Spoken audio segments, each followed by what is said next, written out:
the official podcast of FCS Fans Nation, with your hosts Kyler Neal, Matthew Frazee, and Lawrence Smith.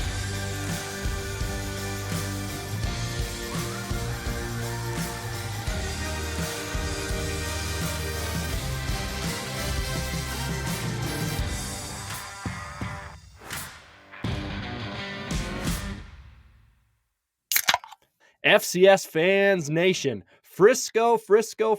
We are heading down to Texas.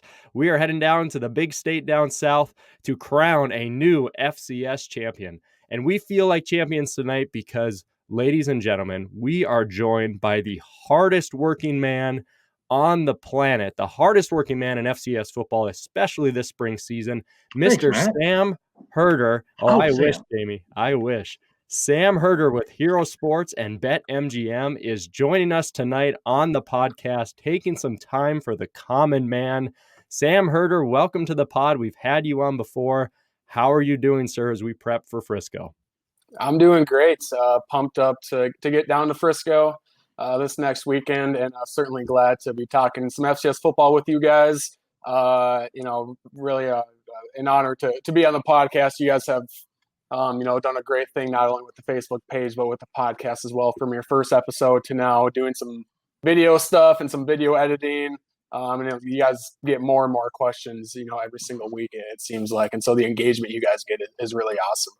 Thanks, Sam. We really appreciate it. We really appreciate you taking the time for, like I said, the common man like us. For you folks who may be stumbling upon this because you love Sam Herder and you're listening to him on one of his many podcasts he guests for, we're the FCS Fans Nation podcast, ran and operated by the Facebook, Twitter, Instagram pages we run, and our podcasts are always ran by fans' questions that they post on our Facebook page weekly. So the fans guide the podcast, which is sweet. Jamie, I'm going to check how you're doing tonight, my man. I'm rocking a Hero Sports shirt right here. You're rocking the Hero Sports hat. Also, BetMGM, who Sam Herder's very involved with. Kyler, I know you're doing good.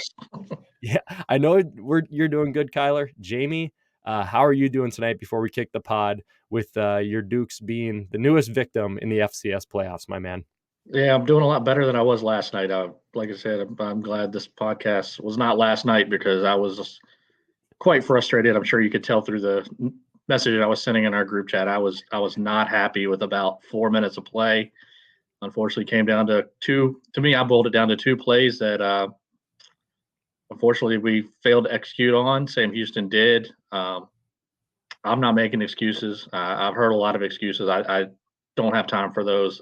Sam Houston, they made the plays and they need to make them. We should have continued to play hard and quit the conservative BS play calling in the second half that I've been calling for every single week, but it bit us this time, and congratulations to Sam Houston. You have been bringing that up, and guys, a lot of our questions tonight really are forward thinking. A lot of people want to know what's going to happen down in Frisco. They want to know what we're going to be doing down in Frisco. So let's not spend too much time on the semifinal recap, but I just want to get Sam's views on it, and then Jamie, yourself as a James Madison fan, in terms of what those semifinal games kind of told you moving forward. And how did they play out in terms of your expectations versus reality? Starting with you, Sam, we want to get a lot of your opinions tonight. What did you think about those semifinal games, sir? Yeah, first off, I know sometimes you guys do the "what are we drinking" tonight, and this is how unbiased I am for the people in the video. So I'm drinking a Sam Adams. Hey. Sam for the Sam Houston, but the label is blue for the people watching, on video. Well, I got a more of a lighter blue. It's more of a Rhode Island blue, but still blue. So, Sam, there we go. Yeah, I got my yellow one. So does that mean we got Sam Adams bunny color? Yeah, it's South Dakota State colors right there. But yeah, the semifinals were great. I mean, obviously two really impressive wins for two different reasons. I didn't see South Dakota State dominating like they did, but the Nolan Henderson injury hurts, but I still think even if he wouldn't have gotten hurt, South Dakota State still probably would have rolled. Their offensive and defensive lines just really overwhelmed Delaware.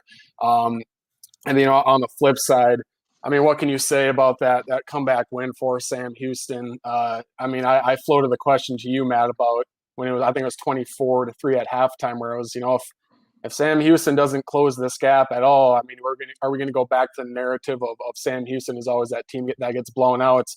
in the playoffs. And I put the caveat, we'll see how well this ages. And obviously it did not age well at all. So I kind of beat people to the punch there by throwing that in there. But I mean, just an amazing comeback by Sam Houston. I mean, it looked for a little bit that they were just going to not only come back, but roll James Madison. And then, James Madison came back, made it interesting.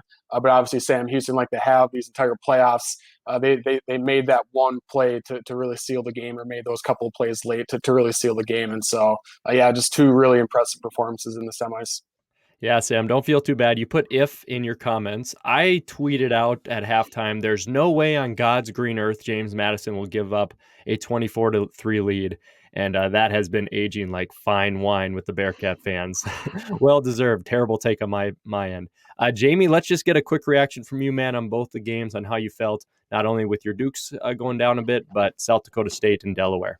Yeah, I'll start with the first game. I mean, I knew it was going to be tough for Delaware, even with Nolan Henderson. As soon as he had that injury, you knew the game was pretty much done. South Dakota State had everything clicking anyway. Like Sam just said, that game got out of hand quick, and I think most people just flipped to the second game as soon as it started because it was pretty well over. Like I said a little bit ago, really, really disappointed with how that game played out yesterday for James Madison.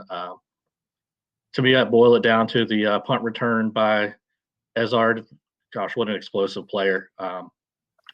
He's going to have some eyeballs on him, and then on the kickoff, that's with the wind in their face, and the guys didn't run up to it. Bad communication, the funky bounce, and Sam Houston jumped on it, and that was right at the end of the third quarter. I feel like if either of those plays, they don't run the punt all the way back, or we just field the kickoff, the quarter runs out, maybe we have a different result. Unfortunately, we didn't. But like I said, full marks to Sam Houston. That's a good team, and they're no longer soft Houston. I mean, if they were soft Houston, it would have gone 48-10, and that's just what it would have been. But they battled back. They showed a lot of resilience, and we've said it before, a lot of credit to Casey Keeler. And the only one person I do want to call out, Ben DiNucci. Dude, I know you're not watching this, but you tried to body bag Sam Houston. You got to take the L, son. Can't delete that tweet. No. Can't delete that tweet. People have receipts.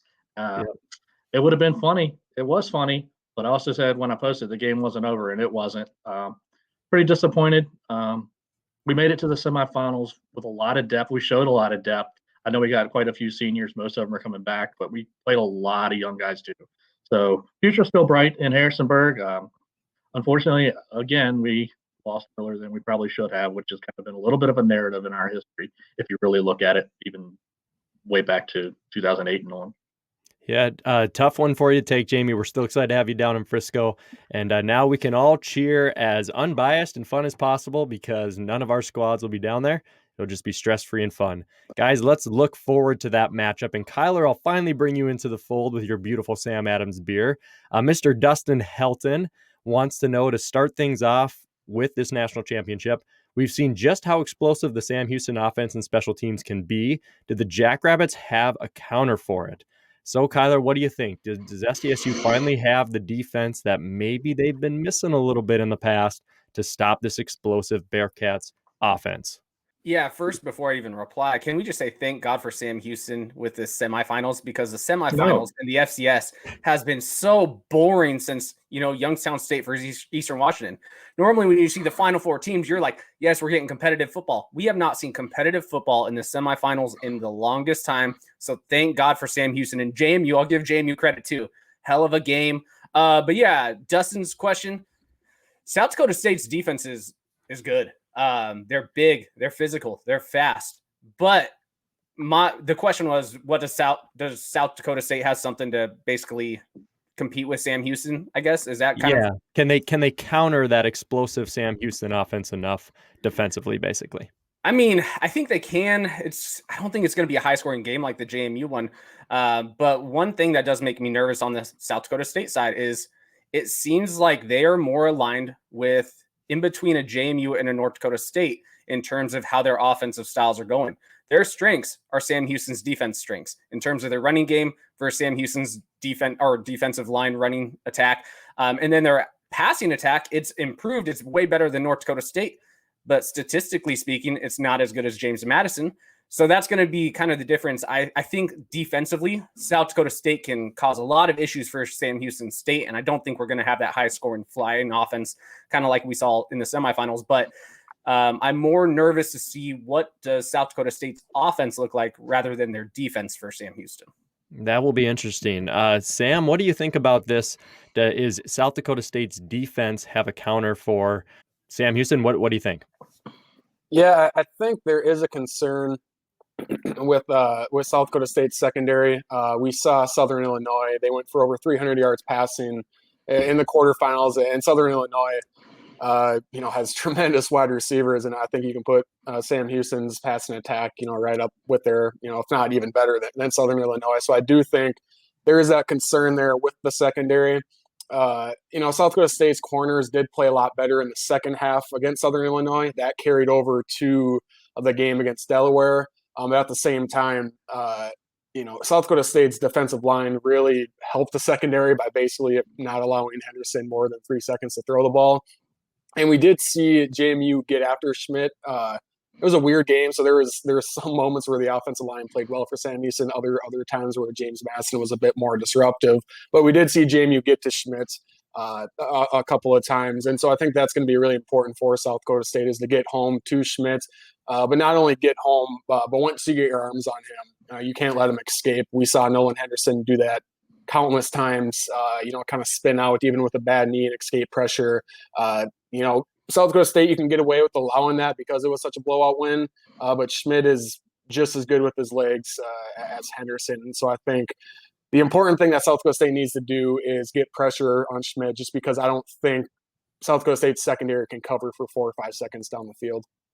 Absolutely. Do you, just kind of random in here before we keep going with the fan questions, do any of you feel like either team has really faced the type of quarterback that the opposition is going to provide them this Sunday in terms of mobile quarterback? Southern Illinois for sure, with kind of that triple option weird rotation they put in, but Monmouth, NDSU, Cole Johnson, Delaware. I mean, Nolan was moving a little bit, but do you think either team's really had a test in comparison to the two QBs we'll see? Jamie, do you think this is going to be new for both of them in the field?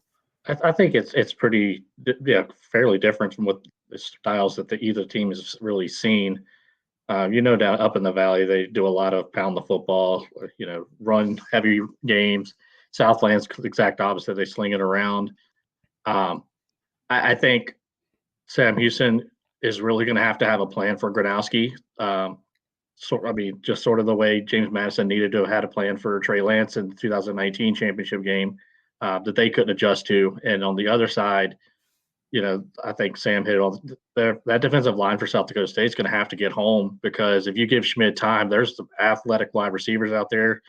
They got athletic running backs. So he's got a lot of weapons. And if you give Schmidt time to go through his progression and find somebody, he's going to find somebody. And if not, his legs can kind of make a play. Cole Johnson played very well, similar to how Schmidt played. But that style that they each are going to see is just a touch different, I think. For sure. Going to be a lot more mobility. Guys, let's move a little bit into the mental concepts. This is a really good kind of few sentences written by Garrett Meyer, a great fan on our page, and he'll see us in Frisco. He says, it's a bit premature, but it seems that South Dakota State has finally climbed to at least the level of what we've seen out of NDSU, especially on the mental side of the things. Down or tied in the second half of games this year, they remained calm. They wore their opponents down. In the past, like a Southern Illinois game would have got completely out of control for them, and UND was maybe just a flash of an early season. So if the Jacks play clean and turnover free, is that a recipe for them to just win the game? Is Sam Houston going to have to force turnovers to win this? Is it that much of a mismatch? Right now, I think it's a 4-point favorite for South Dakota State. What do you think, Kyler? Do you think South Dakota State, if they play clean, just finds their way to victory? I think if either of the teams play clean, they're probably going to win. I don't think it's a mismatch if one team's playing clean and the other one, is playing clean as well. I think it's actually a pretty even battle. These are the two best teams these two teams will face all year. At least that's my opinion. So I think whoever probably wins the turnover battle completely on either end is going to probably end up winning the game. Now, to answer that first part of Garrett's question, or at least his statement, I still don't think we can consider South Dakota State as being at that NDSU level. I would give JMU a lot of flack for saying JMU, even the last 4 years, is not at that NDSU level. Just because NDSU had a down season for them and South Dakota had their best season, I don't think we can say, hey, they are finally at that NDSU level. But they had one hell of a season, and they're going to have their toughest battle, and I don't think it's a mismatch. Sam, are we going to have any mental trip-ups here with South Dakota State looking so efficient in games where you got close with NDSU, got close with SIU, and then Sam Houston, we tweeted out today, guys, on our official account, held Monmouth, with 4 downs on a goal line stand, got scored on by NDSU, had to score, and then had to hold them, and then, of course, coming back 24-3. Mental resilience across the board. Do we see one of these teams have maybe a JSU mental breakdown, Sam, or are they both just right where they need to be? Yeah, I don't think so. I don't think they're the moment or the stage is going to get to either of these teams. You just look how they're built. I think Sam Houston is more veteran than South Dakota State. South Dakota State is playing a lot of young players, but they also just seem to be very mature players. Mark Gronowski doesn't play like a true freshman. He seems very composed. Then on the flip side, Eric Schmidt is, he was in the worst position possible, down 24-3, and they, calmly just, kept on battling back. And so I don't think we're going to see nerves, or it might be one of those things where it kind of resembles the first quarter with James Madison and Sam Houston, where there's some kind of funky play calls going forward on 4th and goal, the weird punt that went off the player's helmet. Like maybe just some weird stuff like that. Maybe the teams are feeling each other out. But I don't think there's going to be like a whole lot of nerves, or kind of just, where you can sense, like you could sense with Jacksonville State back in 2015 that they were just kind of shook by everything. You could definitely see that on the field. I don't think we're going to see that on Sunday. Yeah, I think it'll help for sure having 2 squads that have, never, Sam Houston's been there in the past, but none of these players have walked onto this big stage. So, hey, the mental game is up for grabs, really. You're not going against some seasoned JMU, NDSU. So, and Dustin Helton throwing back there, guys. He says, I wish I could be in Frisco with y'all, but I'll have bail money ready for the admins. Keep it safe and enjoy. So he also vended me $20 for a shop bet we had. I said that Sam Houston will go to Frisco. He said, no way. So, gentlemen, I don't know how expensive shots are from Castleton, North Dakota to Frisco, but hopefully we can get 1 or 2. I'm just wondering who had Sam Houston number 1 as a voter for like the last 6 weeks. I didn't know if anybody had that. Ooh, yeah. I don't know on our page. Someone took a lot of heat for that. Jamie Williams. All right, boys, let's get in terms of that pressure Jamie felt for putting Sam Houston number 1. Let's talk about pressure with that defensive front. Peter Hagan, John Barger, Justin Perman, Cody Werlinger, all 4 of you guys roughly asked the same question. No disrespect to you guys, but you're all on the same wavelength here. Can South Dakota State's front 4 get pressure on Sam Houston and that high-octane offense? And here's a really good one. Are James Madison and Sam Houston's defenses not that good to allow such a high-scoring game? Or are their offenses just that good? Kind of some vice versa stuff. Jamie, man, you're the Dukes guy. You saw your team play. What do you think? Is Sam Houston's defense that bad, or is that just how that game went, man? I mean, it's really just how the game went. Both teams had a good defense, and you saw it at times. Look at the whole first quarter. Both teams had good offenses. Look at our offense, Jamie's offense in the second quarter, Sam Houston's in the third quarter. In the fourth quarter, they kind of canceled each other out. But no, neither team has a bad defense. The other teams had good offenses, had good game plans, and figured out ways to exploit it at times. Keeler and his staff made some great halftime adjustments. They never lost their composure, and they were able to storm back. I think the difference in that game really special teams. I mean, the punt return, Harry O'Kelly's punt that wound up at the 2, the kickoff mistake. Sam Houston turned most of those into points, and JMU couldn't recover. You got to play in all 3 phases. But as far as the defenses, no, I mean, they're both still good. The feeling out process, and you found something that works, and then you adjust to it, and you can see how that chess match works back and forth. I mean, I do think that South Dakota State's front 4 will be able to get home a little bit. I also feel like Sam Houston's front 4 will be able to get home. So who can keep the other team behind the sticks more, forcing those 3rd and 12s, 3rd and 8s, those guaranteed pass downs where you can pin your ears back and just fire off at the quarterback. That's kind of how I see this kind of playing out. Sam, I have more faith in South Dakota State getting home. I feel like it's a freakish pass rush, but give me a little description here. Are either of these teams have a Legion of Boom style defense with a secondary, or is it like the Tampa Bay Bucks last year with more younger guys back there, but a front seven that is vicious? How would you describe these defenses? Yeah, I think both. If you look at both teams as a whole, and you want to look at, whether you want to call it a weak spot or the most vulnerable spot, it would be the secondary for both teams. I talked earlier about South Dakota State's secondary has had some trouble against some better passing teams. Southern Illinois obviously comes immediately to mind. Then for Sam Houston, the numbers are skewed a little bit, when you play in the Southland, but I think going into last week, they had the number 90th passing defense. I can't remember exactly how many yards per game they allowed through the air, but it was a lot more, probably like 3 times more than what they did on the ground. And so I do think it's going to be hard for both of these teams to get the running game going, just because the front sevens are really good. I think there are opportunities through the air for both teams, about the same time, kind of like we're talking about now, is how well can these offensive lines hold up against 2 really good defensive lines. I probably give the edge a little bit there to South Dakota State's offensive line. I do think they have the best offensive line in the FCS. They're pretty veteran. I know Sam Houston has a couple of sophomores. They've had a couple of injuries also on the offensive line front, but it still is a really good offensive line. Obviously, I just give that edge a little bit to South Dakota State. Yeah, I've been saying that on the pod. South Dakota State's offensive line live reminded me of 2014 Illinois State, 26 JMU, repeat. I know. Kyler, before we move on to the next question, man, I'm going to throw you a little twist here. The question there by these gentlemen was, a lot about the front four, a lot about who can get the rush. So you love EB3, being an Eastern Washington fan. Which of these 2 front fours would you fear more? Defensive line lined up that could come at Eric Barrier III, even though he'll escape 99% of the time. Which one would you fear more, man? Specifically for my team, I think I'd actually go with Sam Houston.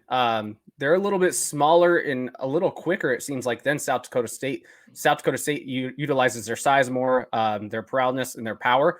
Where, I was at the game live versus North Dakota State versus, Sam Houston. Sam Houston's defensive line was way smaller than the offensive line in North Dakota, but they were out physically them. They were out speeding them. They wore them down with the speed in general. And then you kind of saw, the size of North Dakota State at the last part of the game sort of kind of get to their own. But for this question specifically with Eric Barrier, I think Sam Houston State could get to the outside, which could cut off Eric Barrier's lanes a little bit more than South Dakota State could. Interesting, man. We're not finding a lot of things here that are going to indicate this game is going to be nothing short of maybe an absolute classic. Could be a lot of fun, guys. All right, I think one thing, Matt, too, because I remember the big storyline going into the previous title game was NDSU, had the best offensive line in the FCS going up against James Madison, who had the best defensive line in the FCS. I think this is along the same storyline there. Like I said, I think South Dakota State has the best O-line.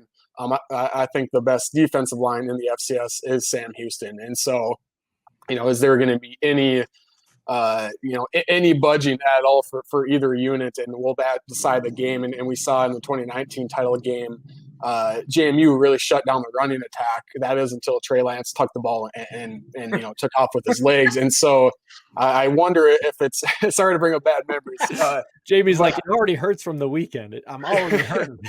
But I do wonder if, because I think Pierre Strong is a fantastic running back, and Isaiah Davis is a good young running back for South Dakota State too. But I do kind of get the sense that those two are going to be shut down for the most part. But Gronowski, he can tuck it and run too from the quarterback position. So I'm kind of wondering if we'll see, both quarterbacks lead their team in rushing in this game, kind of like a weird stat like that.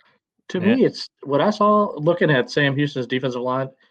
It kind of reminded me a little bit of that late 90s, early 2000s Patriots defensive line, where you got the big guy in the middle, like a big Vince Wilfork with number 95 there, and just really effective speed rushers on the outside. Trace Masako, I'm sorry, I butchered his name, and Jahari K. It kind of reminds me of that defensive line for the Patriots that could just get after it. And don't get me wrong, I'm not saying that Sam Houston's line is the Patriots line is the greatest in the world, but the makeup of that line really reminded me of that, and they're really effective. So I'll be interested to see if they can keep it up one more time.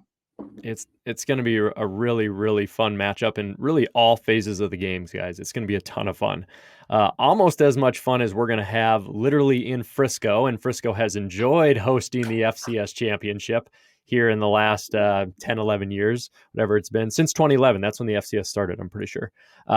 So since then, but guys, Frisco, Texas. So Mr. Brandon Anderson wants to know, how hard are bars and restaurants in around Frisco crying because neither NDSU or James Madison are in town? Well, first off, Kyler's in town, so he's going to drink as much as probably both those fan bases. But number two, just my personal take on this, I believe James Madison, they definitely held their own when NDSU wasn't there. Yeah, Kyler, beer number two, get it. James Madison held their own, no problem, in terms of businesses and revenue. NDSU is on a different spectrum because of how many hotel nights and people use it on a vacation home. But I think this question's a little skewed just because of COVID-19. I mean, and a short week, which may be even a bigger factor. So even if we could get at 100%, would both these fan bases be able to plan within 5-6 days? A lot of Bison and James Madison fans right now are cringing, but you got to remember, not many fan bases have the fall August confidence to just drop $300 and bank off being there. So these fan bases, they're new, besides Sam Houston, who went over a decade ago, and they probably haven't had tickets purchased until today. So of course there'll be economic impact, but I don't think it's going to be as drastic because of NDSU JMU. I think it's more because of COVID. What do you think about that there, Sam? You've been down obviously quite a bit to Frisco. Do you think the bars and other things will still be hopping, as Texas is a pretty opened up state? Yeah, I think they're 100% open, aren't they? Yep. Yeah. So I mean, you nailed it, Matt. If these two teams met this upcoming fall when things were back to normal, then maybe the businesses would take a bit of a hit, just with NDSU and how well they travel. Same thing with James Madison. But with this being, even if, let's say, NDSU and JMU made it this year, I still think it would have been about the same number of people going down, just with the 50% capacity. But I still do think there's going to be a really good crowd there. I get the sense that, Sam Houston is obviously, their fan base is pumped up, and South Dakota State, they've obviously been waiting for this moment for a long, long time. And so I can see maybe, 1,000 fans from each fan base that don't have tickets going anyway. Certainly can see that with Sam Houston, because I think they're only 3 hours away. But I can see a decent chunk of South Dakota State fans who don't have tickets, because tickets will be hard to come by, that are going to go down anyways. Maybe have a watch party down in Frisco just because, they've been waiting to make it to Frisco, whether it's a weird spring season or not. They've been waiting for this moment for a long time. So I think there's going to be a good number of fans from both sides down at Frisco and Plano, enjoying the 100% wide openness. 100%. And Kyler, is that kind of how it feels in Texas right now? Is it pretty easy to go about businesses, bars? What should these people expect if they're making the trip? Yeah, everything's open. There's not really a mask mandate either. It's, businesses have the option to enforce it. You'll still see half the people wearing masks, half not. Everything's completely open and it's a good time. But, is the bars going to be hurting? Well, for one, Sam kind of already touched on this. Sam Houston's only 3 hours away. They're probably not going to be there the whole weekend. Why would you? You have that opportunity to drive to the game, and it's not an early morning game like previous years. So you can drive up there, drive home after the game, which I think some people will do. I'm sure there's also a good amount of Sam Houston fans that already live in the Dallas area. I don't think they all just live in Houston. And then South Dakota State, they don't have the fan base of a JMU or NDSU. They still have a solid fan base, but normally you get 3 weeks to prep to come down to the game, buy your airplane tickets, find hotels. It's a little tougher when there's only a 6-day notice. Everything gets a little more expensive. So yeah, the bars and stuff are going to suffer a little bit in terms of revenue, but guess what? It's not going to, I guess, let me rephrase this. The bars are not going to suffer in terms of revenue because everyone's been cooped up in their homes. Everyone is going out to bars and restaurants every single weekend now. So they're totally fine. But in terms of like the FCS fans and viewership, it probably won't be the same as the last few years, but you shouldn't expect that anyway. Yeah, clearly just a pure dollar amount, it's going to be a hit, but you can't really take it at face value because there's a ton of other factors, short week, COVID, that could affect it for sure.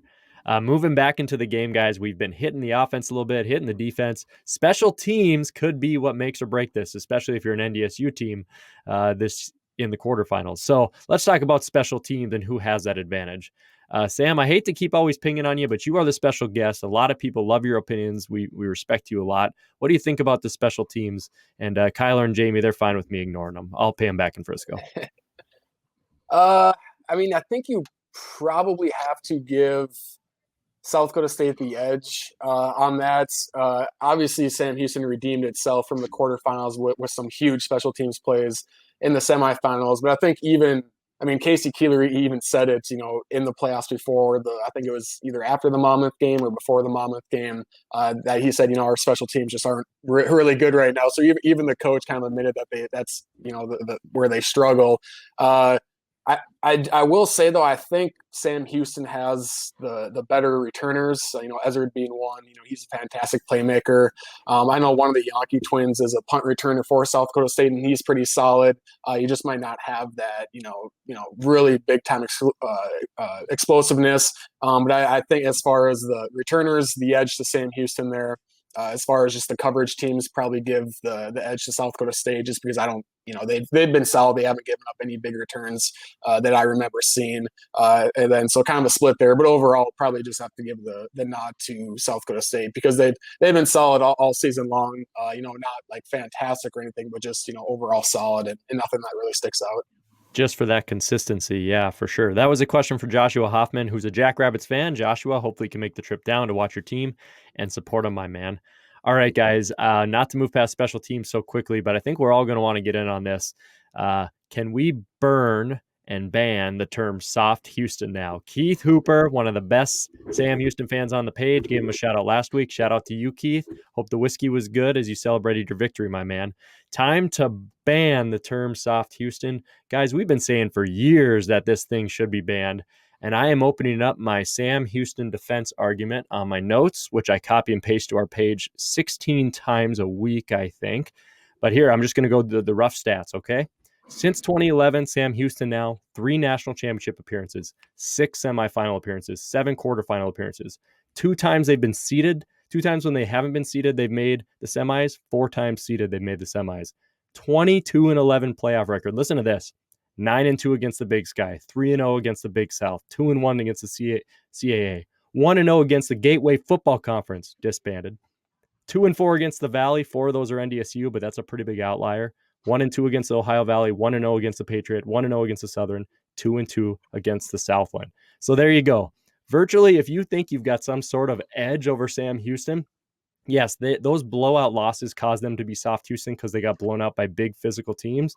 But their overall resume is not, it just blows other teams out of the water. It's not even close. If you took rings off the fingers and you said, all right, who's got the best resumes? Sam Houston is top 4, top 5 easy. Better than South Dakota State.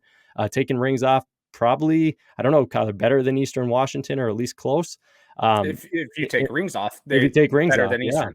100%. So they got their chance to get their ring here, but this one's fired me up because it's just such a weak argument because of one loss for it to be gone. Kyler, we'll go around the horn here, man. What do you think about soft Houston? Is it dead? Here's the thing. If you guys want to continue to use the word soft Houston, you better say soft Dakota State as well. If you're looking at just their blowout losses, South Dakota State has as many as Sam Houston does in the playoffs. They've lost to Eastern Washington in a blowout. They've lost, of course, North Dakota State, who hasn't. You know who hasn't lost to Eastern Washington in a blowout in the playoffs? Sam Houston State. You know who's beaten Eastern Washington every single year in the playoffs? Sam Houston State. So, I mean, that's kind of my whole narrative. Everyone always gives South Dakota State all this props, and they are a damn good program, program. They deserve to have the props. But then they say soft Houston, when literally their resumes, playoff-wise, regular season-wise, they don't even compare, but they have the same amount of blowout losses in the playoffs as each other. So that's only my thing. If you want to continue to call soft Houston, even though Sam Houston is legit, they always have been legit. They were a top 4 team of the decade last year. Right now, they're a top 2 team of the 2020s. No questions asked. Then you need to start saying soft Dakota State as well. Stop giving them props because they played North Dakota State tough in the regular season, then blow out in the playoffs every single year besides this year. It's the same type of thing. They're both solid programs. Start giving these teams some damn respect. Sam, you threw it out on Twitter, man. You had some thoughts on this topic. What do you think? Soft Houston officially dead, my man? Yeah, I mean, I think it should have, really been dead back in 2019 because I think I guess I don't, the soft Houston, from my perspective, people were saying that less, about like trying to take away from Sam Houston's, overall success and more of just about their style of play. And, how, let's call it like it is. I think even their fans and coaches would admit it. Their defense was soft back in 2014, 2015, 2016, 2017. In fact, I was at the post-game press conference in, I can't remember what year it was, but one of the years when NDSU, it must have been 2017 or 2018, 2017, when NDSU beat Sam Houston in the semifinals. And Casey Keeler opened up his press conference and said their men were better than my boys. And I was like, he's not wrong, but that's quite the statement right there. And so he knew right there that, he didn't call the team soft or anything, but he knew they needed to get tougher. And so I think that's where the soft Houston comes from, is just kind of that style of play and how their defense kind of rolled over against some of the more physical teams. But like I said in my tweets, I think that the nickname should have gone away in 2019 because that's when Sam Houston really started to play great defense. Like Sam Houston's defense didn't come out of nowhere this spring season. Like they were playing great defense in 2019 and we talked about it a lot. It's just the casual fans didn't notice because Sam Houston was barely above 500. They missed the playoffs. They were struggling on offense. Their starter went down with an injury. Then Eric Schmidt came in, who was a backup at the time. Then he was a little banged up. And so they just weren't really a good football team in 2019, but they were playing really good defense. And then in our 2020 fall preseason poll, for a season that got postponed, obviously, we had some comments, it's not a preseason top 25 without Sam Houston in there, because we had him, somewhere in the late teens, I believe. And we said, hey, this defense is legit, and their offense, if they stay healthy, they have a chance to be kind of the Jeremiah Briscoe type offenses where they put up a lot of numbers. But this isn't like the 2016, 2017 teams where they play terrible defense. And so I think that, like I said, the soft Houston stuff probably should have ended in 2019 if people are using soft Houston to describe their style of play, because they got rid of that style of play. In 2018, they started to transition, but 2019 is really when they started to play really good defense. Yeah, absolutely. I think we've had a few fans throwing compliments our way for, hey, you guys kind of called it this and that, but it's great research and stuff like that from Sam Herder and Hero Sports, BetMGM, and Craig Haley and Athlon that allows us opportunities to read your guys' articles, see those stats, and then come on here, drink a Busch Light and be like, wow, Matt's so smart. I'm like, yeah, I am so smart. So I'm just flipping through Hero just Sports. Because you're drinking a Busch Light automatically proves you're not smart. The hell is that? I know. The small town North Dakota. At least Sam and I are both drinking Sam's. Yeah, you guys are. I have Busch Light bottles in my fridge, and so I was thinking of cracking that. But I wanted to do the Sam Adams for Sam Houston, but the blue label. I thought that would be a little clever, so I went with the Sam Adams instead. I love it. Or you're just a narcissistic person. You're like Sam drinking Sam. Right. Oh, Sam. Yeah, I only drink Sam Adams. That's the only thing I drink. Because it's got the name. I love that.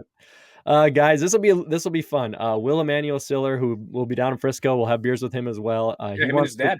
Yeah, it's going to be great to meet up with all these folks.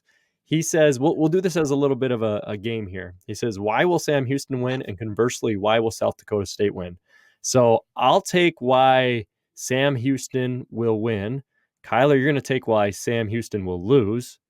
Jamie, you're going to take why South Dakota State will win. And Sam, you'll take why South Dakota State will lose. So I'm going to start here with why Sam Houston's going to win.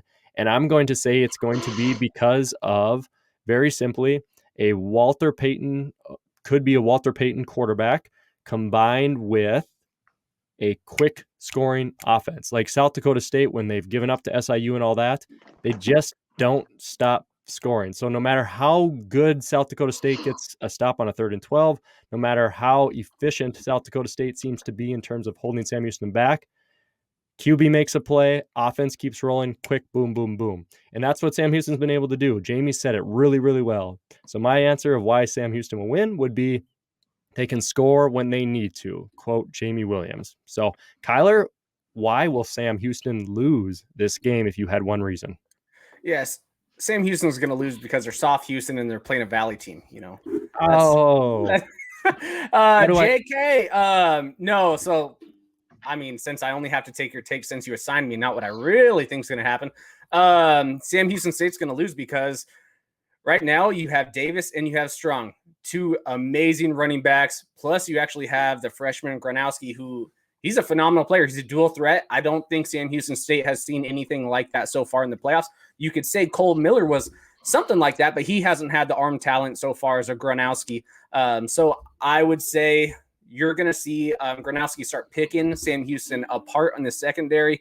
And if he doesn't have any openings, I mean, even if Sam Houston shuts down the run, he can still scramble, get a few yards, start dinking and diving some things to keep the ball in their possession most of the game. Jamie, why will South Dakota State lose this game, my man? All right, South Dakota State lose. They will lose because Sam Houston will score more points than them. Hashtag analysis. No,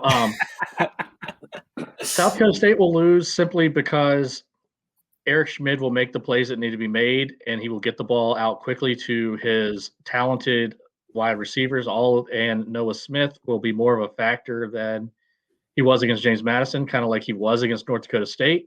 We've been saying that South Dakota State is kind of a carbon copy of what North Dakota State's always been. So they will use the carbon copy game plan that they used. They will not screw up on special teams like they did against North Dakota State. So that is why South Dakota State will lose. They will not be able to stop Eric Schmid from moving the ball down the field. Mr. Sam Herder, as it's stated on many T-shirts, which went to a great charity for COVID-19, you hate all FCS teams, especially my team, according to a shirt I own. Regardless of that, why do you think South Dakota State wins this game? So I think South Dakota State would win because I do think they'll defensively. I think they'll be able to get to Schmidt. I do think they'll be able to disrupt him. And again, it's just a matter of, if you do get your hands on him, don't let him escape the pocket. And then on the offensive side, I think when James Madison had success, like Percy he didn't get loose, but he's a very he makes you miss, and I think there are a few plays there where he, it wasn't a long run, but it was maybe an 8, 10, 15-yard run where he just kind of slipped out of there. And Pierre Strong is very much that type of runner, and so I think even if Joseph Wallace on the interior bottles things up, I do think Pierre Strong has the ability to be slippery and turn what should be a minus 2-yard run into an 8-yard run. And I think they can continuously do that. And at the same time, South Dakota State does a really good job of play action and then hitting one of the Yankee twins, kind of down the middle in between where the middle linebacker, right in between the middle linebacker and the safety. They really like to hit that route. And Sam Houston's secondary is vulnerable to the big play. And I think they can, with a combination of, like I said, Pierre Strong, respecting his running ability, and then, Gronowski pulling it on play action and hitting some plays downfield. I do think they have the balance to give Sam Houston's defense trouble. I don't think they're going to score 42 points or even 35 points, but I do think they have I think South Dakota State's offense is better than James Madison. And we saw JMU, obviously, I think it was 24 points in the second quarter. And so they did find some success against Sam Houston's defense. Should be interesting, guys. For sake of time, we won't have time to get to my question, which is about quarterback play, but I will just give a shout out to you, Sam. I remember Hero Sports Podcast a few years ago. You guys mentioned that, hey, we have all these great FCS teams. They're everywhere. Great defense, good lines, yada, yada. But you always said it just seems like North Dakota State has that guy. Just seems like with Danucci now, James Madison has that guy. It will be a lot of fun to see two teams who have the guy go up against each other as a missing piece for FCS squads across the nation. Because I want to give you time, Sam, for this is your platform for this final question before we get into our quick hitters. This is from Mr. Joe Gass, a Delaware fan. Sorry about your Blue Hens, Joe. You guys will have a great fall, I'm sure. Can we all agree if you are talking about an asterisk on the season, it's just sour grapes that your team isn't playing this weekend? All right, so we all have the receipts on here that we totally golf clap agree that there's no asterisk on the season, but I've been a huge negative Nancy of the season. Some of us have teetered a little bit. I've probably been the worst of an up and down roller coaster. I'll admit that. But Sam, you have been the steady hand of positivity. Everything has worked out in your favor. You've been better than all the media pundits on calling this season. So is there an asterisk on this season? And talk about how proud you should be about saying how this thing went off without a hitch so far. Yeah, there's that weird 3-week stretch where, there was multiple people saying, oh, just cancel the season, or a lot of people saying it feels like this it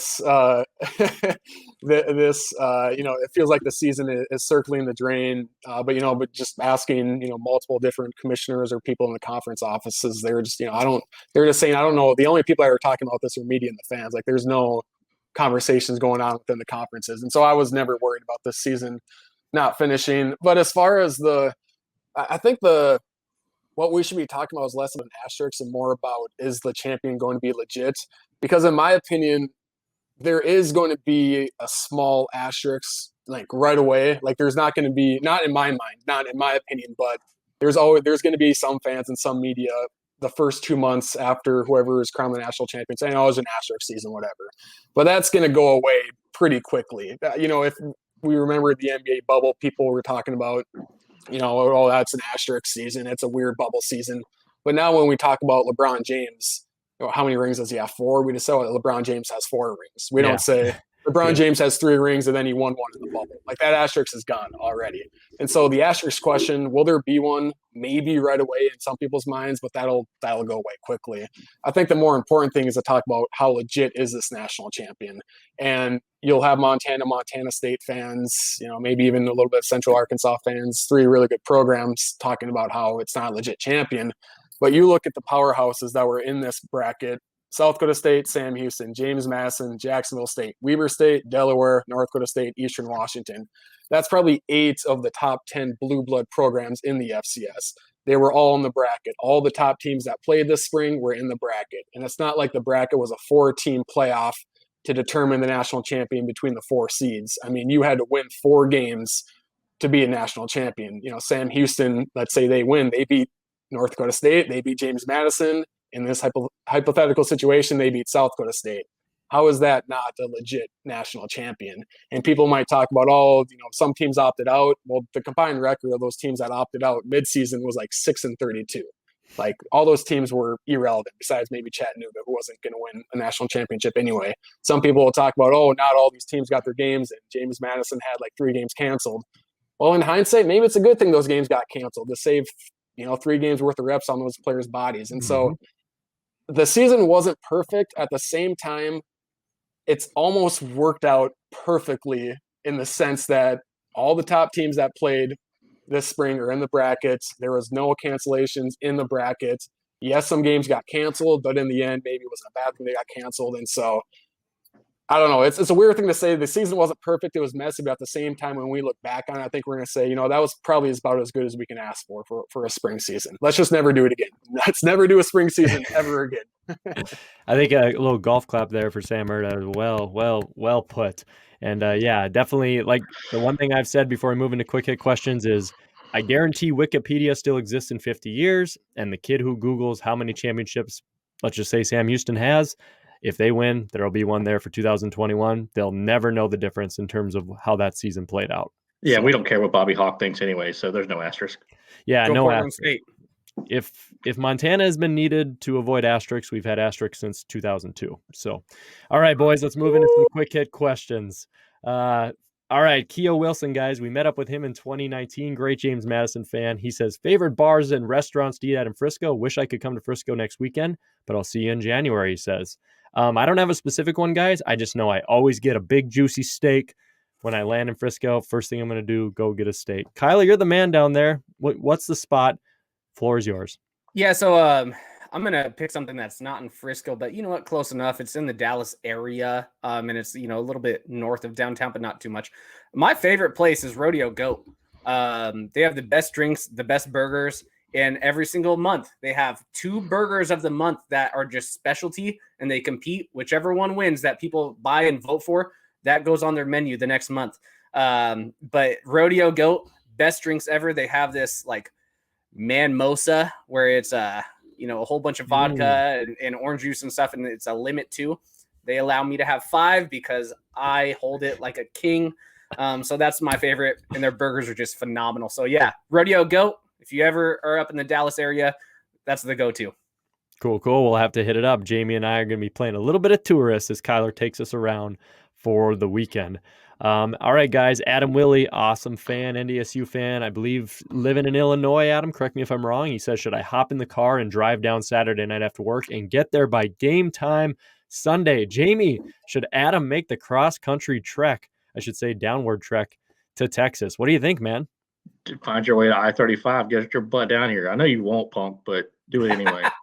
Oh, Adam, he's calling you out. We pre-planned that. We're like, if we call him out, he'll have to do it. So, yeah, man, Adam, if you can make it, even though our Bison aren't there, it's still going to be a heck of a game, and it should be a fun atmosphere. Sam, this one's fun, man. Bruce Edmiston, who has been not happy the Valley got 5 teams, no doubt. Jacksonville State fan. You don't care what Bruce thinks. All right, Bruce, here we go. Sam, what changes, if any, would you like to see to the playoff format?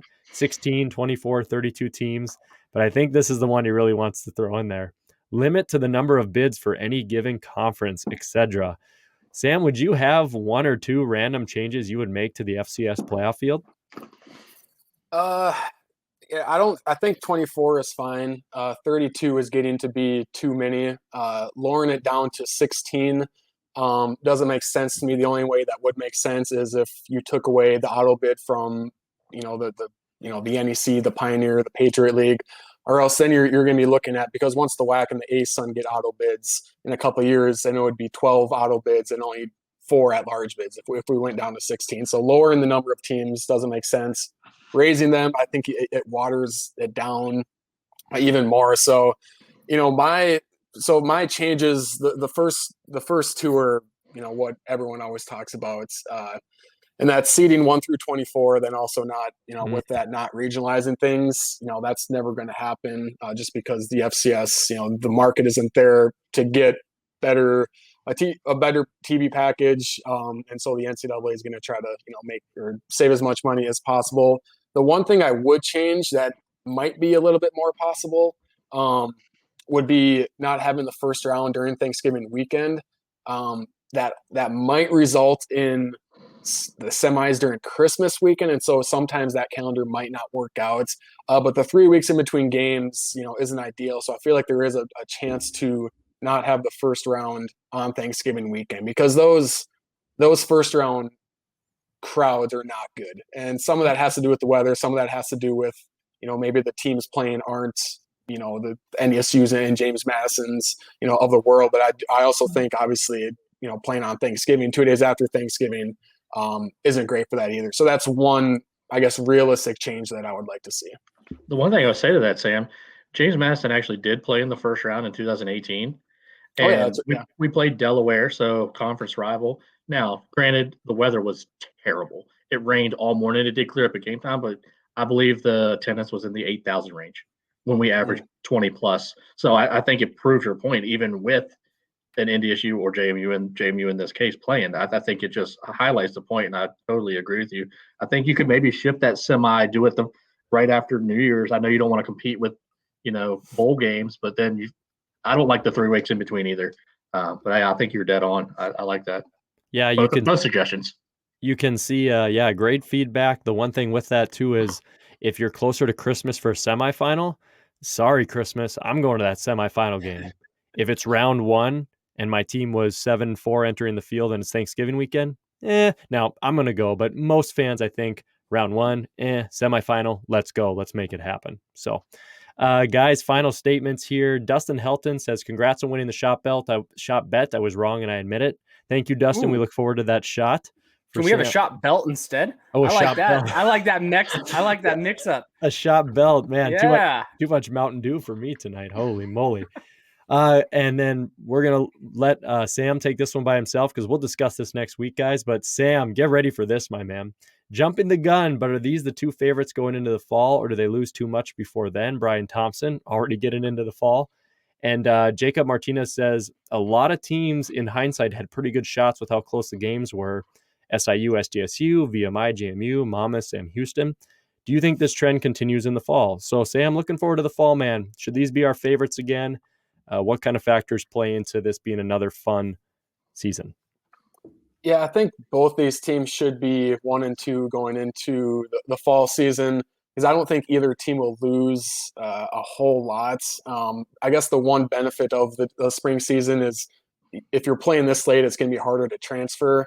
I know the deadline to enter the transfer portal this summer is July 1st, but moving forward, it's going to be May 1st, the deadline to enter the transfer portal. But just with this weird, spring season, just weird calendar year, it's going to be July 1st. And so I don't think you're going to see Sam Houston. I don't think the transfer portal is going to hit Sam Houston very hard. I don't think a lot of their key seniors plan on moving on. Same thing with South Dakota State. I don't think like Pierre Strong. I don't see him entering the transfer portal. I believe one of their starting linebackers, who is a senior, he's going to med school, and so he'll be moving on. But I think all the other seniors are coming back. So yeah, I think these will be 1-2. And I think the field will be a lot more wide open in the fall because JMU is going to be even better. NDSU is going to be even better. You have the Montana schools entering the equation. Central Arkansas, I think, will be probably a top 10 team. Southern Illinois, obviously was right there as well. And Delaware will be better too. So I think the field will be very much more wide open next season. I do think things will probably go back to normal a little bit in a couple of years. Not normal in the sense that it's NDSU versus everyone again, but I don't think we're going to see 10 teams in Tier 1 every single year. I think in the fall we could have 8 to 10 teams in Tier 1 that are legit national title contenders. But I think by the time we hit 2022, 2023, it's going to still be, those same 5 teams that always rise to the top. So I think things will go back to normal a little bit, but we are set up for a very entertaining fall season. Awesome. One question I wanted to ask that I was thinking of. So do you feel like coming into the beginning of the season that these teams that played will have a little bit of an advantage, but on the flip side, will the Montana schools and the Central Arkansas have the advantage towards the end of the season? Maybe they're a little fresher. How do you think that plays out? That'd be interesting to look at too. Yeah, that's something I've been talking about, on some radio shows. I think I think Montana made the right decision by playing at least 2 games. They should have played all their games, but I think they had a better choice, or they made the better choice than like a Sacramento State of just basically going 2 years without playing any games. Same thing with like Towson. You can understand why Montana State didn't play any spring games just with the coaching change, but I do think teams like let's take the Big Sky, for example. I think Weber State is much better off than the Montana schools and Sac States early on in the fall regular season. But I will be interested to see, let's say Weber State and Montana meet up in the quarterfinals. I think then playing in the spring could be a disadvantage for Weber State, and not playing a full spring schedule could be an advantage for Montana, just because maybe they're a little bit more fresh, their legs are a little bit, underneath them. So I think it'll be a balance, but I certainly wonder for the teams that haven't played any games at all in the fall or spring, like you're going 2 years without playing games. Like what are these teams going to look like in week 1 and 2? Like how many penalties are there going to be? What's the execution level going to be like? I think those teams are at a disadvantage to start. And just to answer your question, Jamie, too, on my opinion, as long as there wasn't any key major injuries, all these kids, do you remember what you were able to recover from in college compared to what you're able to recover now? No, that was 20 years ago. Remember, I'm old. Kyler, we're going to find out this weekend. Yeah, I was going to say, these kids, they're going to be able to recover as long as there wasn't long-lasting injuries, which definitely happened in the spring. That could affect the fall. But other than that, you're still having months off. I don't think that's going to be detrimental to any kid. If anything, it's just I think it's going to make them elevate in the fall. They already having that muscle. They didn't take too many months off to where maybe they got more out of shape. I think they're actually going to come into better shape, and I think it's actually going to probably be even better for them. It's going to be my opinion. Super interesting. I can't wait for it, guys. Hey, we'll be back on the podcast literally like 4 months after we're done with this one, so cannot wait. All right, gentlemen, Mr. Brandon Owens from Cocky Nation, who joined us last week, he says, will the non-Big Three finally win a national championship for the first time since Western Kentucky in 2002? Of course, there was a time there where it was Big Sky, CAA, and SoCon not Missouri Valley, but the Missouri Valley has kind of taken that spot. So that leads us into prediction time. Sam Herder, for you folks who don't know, he's very involved and is one of the main men for Hero Sports and BetMGM. And so for his predictions, we're going to hold off because you want to look up their articles, follow him on social media. You can see all of the links to his Twitter, Facebook accounts, and everything below this YouTube video on our podcast link to be able to see it all. So, Sam, we'll let you hold off for predictions as folks will catch yours later in the week. For us guys, let's do it. Not even humble. I am really proud of this. My bracket is perfect. I have a perfect bracket, and I'm not deterring from it. South Dakota State, ever since I saw them live, I said they're the best team in the FCS. They're the most balanced. Gronowski really won me over yesterday with that Tom Brady video he dropped. That had some swagger. I think the support around him and the confidence of that young man, who has now led 3 game-winning drives, 1 game sealing, 2 game winning, he's just got an edge to him. And the offensive line support is so good. South Dakota State, they seem like that team that was destined to blow someone out in the semis, roll into Frisco and win. I've loved the Bearcats. I've picked them as my dark horse since the beginning. I just can't see South Dakota State being derailed. I think they're better in all phases of all balance. So I'll take South Dakota State 31, Sam Houston 24 in a classic. Kyler, what do you think, my man? Who's the national champion?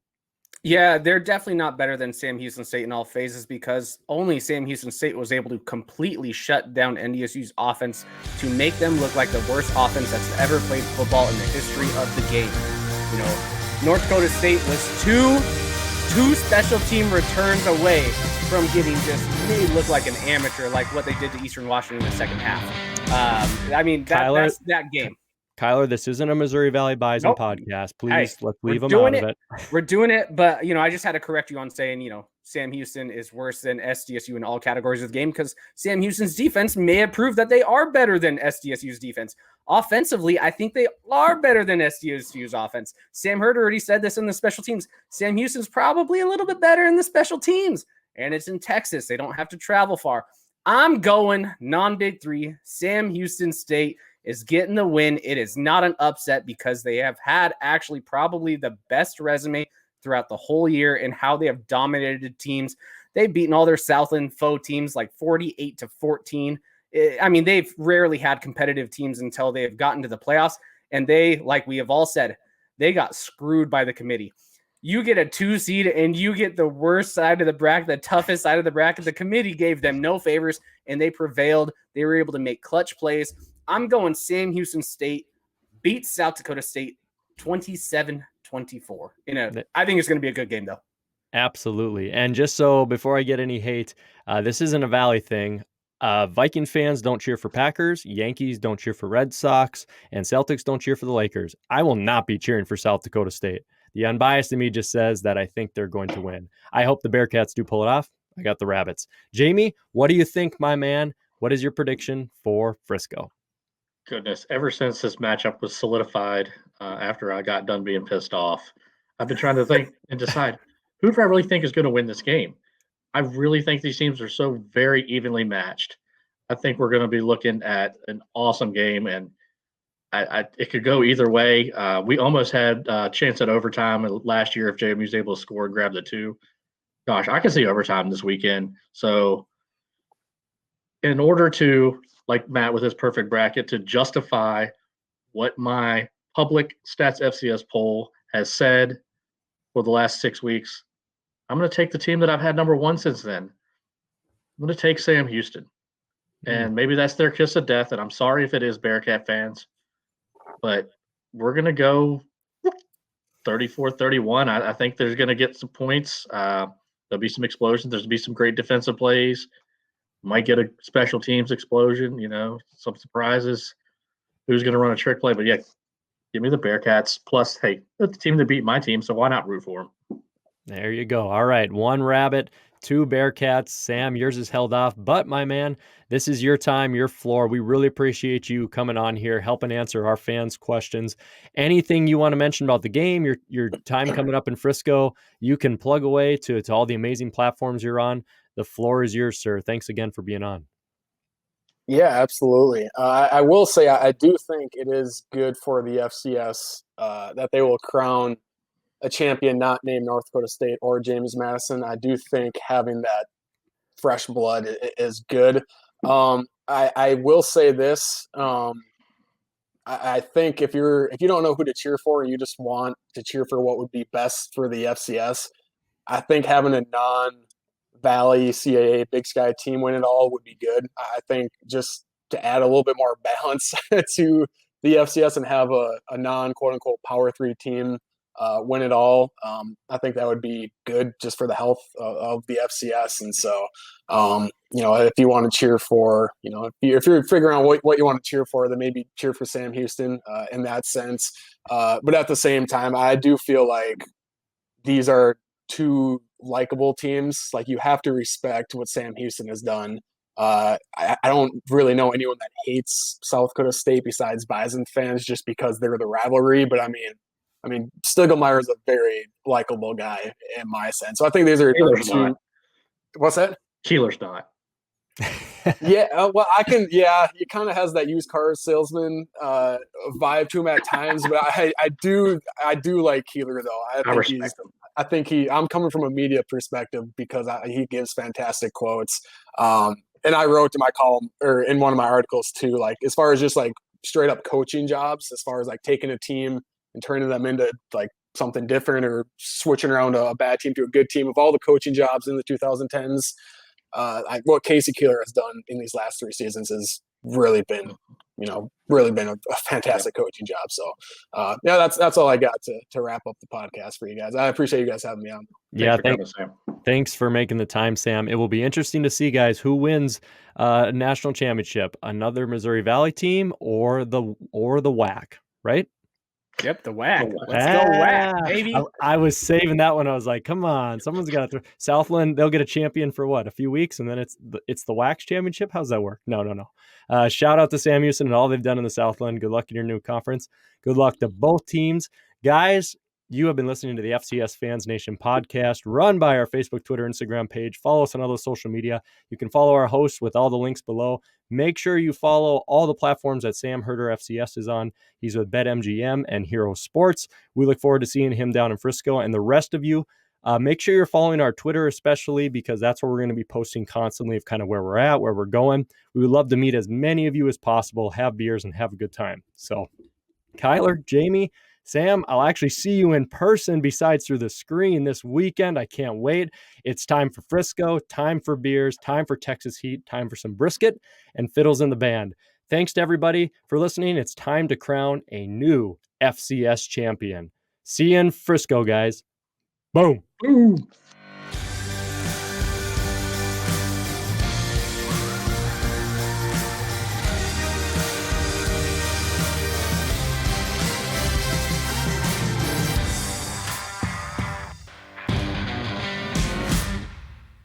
Tyler probably didn't even read it anyway, so it doesn't matter. Nope. Every single time we do this,